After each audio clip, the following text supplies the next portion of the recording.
The federal government has expressed its readiness for constructive dialogue with the leadership of the Republic of Niger in a bid to de-escalate the growing diplomatic tensions between the two nations. The Minister of Foreign Affairs, Yusuf Tuggar, stated this in a release on Tuesday that Nigeria is committed to fostering peace and stability in West Africa. He emphasized the need for candid discussions to address mutual concerns raised by the president of the National Council for the Safeguard of the Homeland in Niger Republic, General Abdourahmane Tchiani. Tchiani had accused Nigeria of collaborating with France to destabilize his junta-led government. In a Christmas Day interview, he alleged that France had forged alliances with militant groups in the Lake Chad region to undermine Niger's security, claiming Nigeria was complicit in the scheme. And now to discuss this, we're joined by security analyst Dr. Francis Okpaleke, who joins us from Auckland, New Zealand. That's quite the distance, my friend. You saw this should be the second day of the new year for you, or is it the first? Absolutely, absolutely. This is the second day of the new year. Second day. We're really excited. You're living in the future.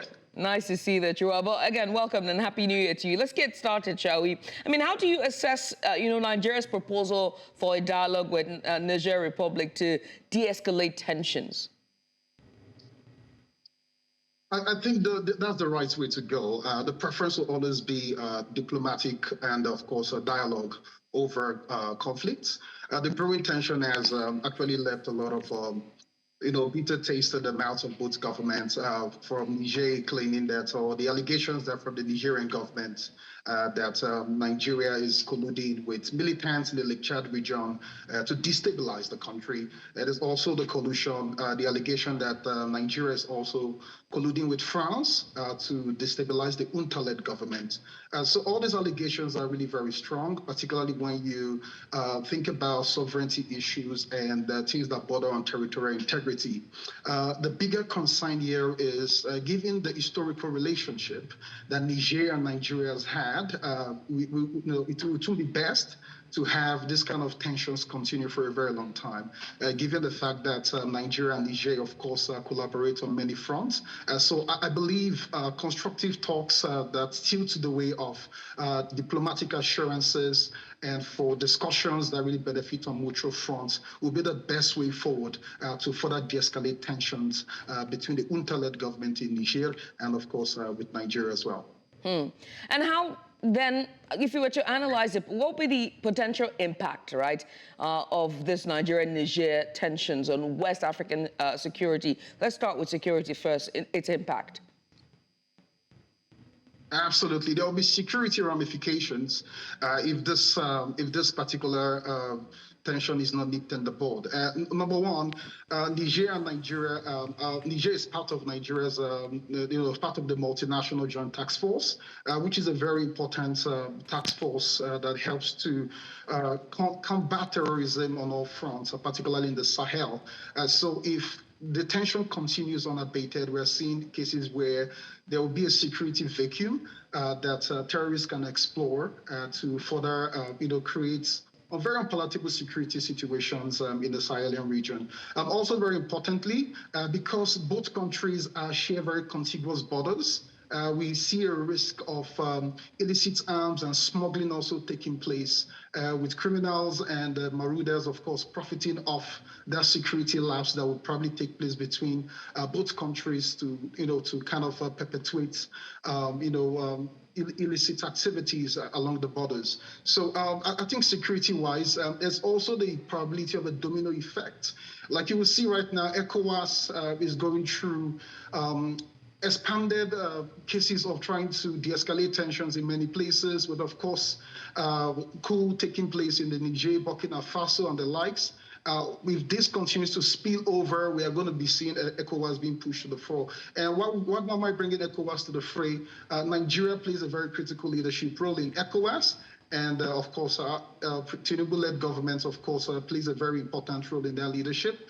And it's imperative that if this continues, we're going to be seeing more and more security, bigger issues, or let's say more bigger issues to fry for ECOWAS further down the line. So ultimately, it's better that this situation is nipped in the bud by way of a diplomatic, de-escalation of issues. And what do you think could be the potential economic, consequences of a strained Nigeria-Niger relations? There are a number of them. Number one will be around trade and energy. Niger and Nigeria, like I did mention up initially, do share contiguous borders.